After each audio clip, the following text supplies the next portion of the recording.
Halo rekan-rekan pembelajar, kali ini kita akan membahas materi tentang analisis kebutuhan pengembangan ASN. Nah, sepertinya kita harus mengetahui dua hal agar kita bisa melakukan analisis kebutuhan pengembangan kompetensi.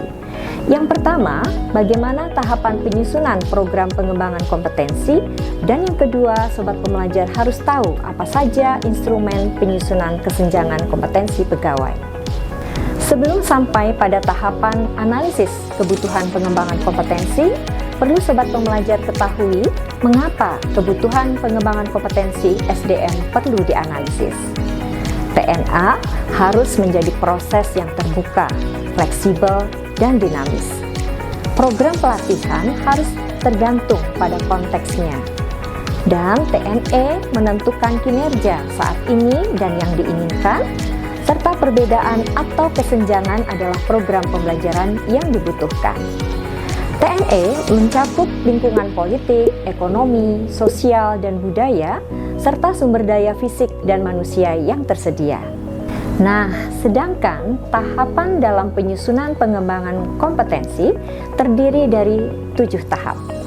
Yang pertama adalah identifikasi masalah, kedua, identifikasi kebutuhan, ketiga, pengembangan standar kinerja, keempat, identifikasi SDM yang akan dikembangkan, kelima, penentuan kriteria program pengembangan, keenam, perakiraan biaya, dan yang ketujuh adalah benefit atau dampak bagi organisasi.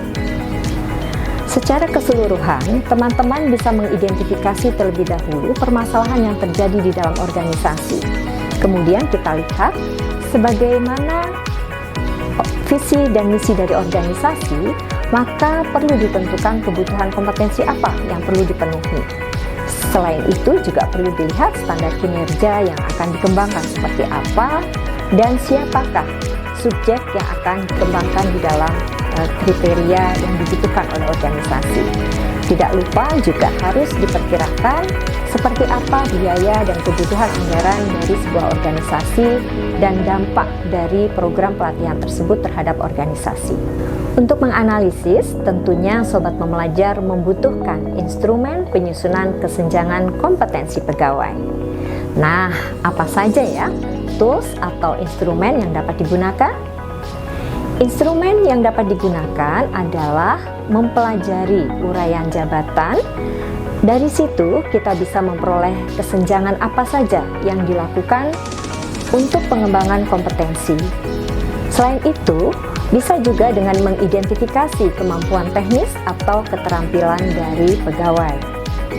Yang umum dilakukan juga dengan menggunakan kuesioner atau dengan menggunakan pengamatan atau observasi. Nah, untuk mengukur kesenjangan pun dapat dengan cara data sekunder atau wawancara dan FGD. Analisis kesenjangan juga dapat dilakukan melalui hasil kajian atau dari hasil laporan assessment center, data penilaian kinerja, uji kompetensi teknis, atau bisa juga dengan tes diagnostik. Nah, begitulah tahapan dan instrumen dalam melakukan analisis pengembangan kompetensi ASN. Banyak contoh-contoh yang dilakukan oleh beberapa institusi dan lembaga. Silakan pelajari secara mandiri ya. Sampai jumpa di lain kesempatan.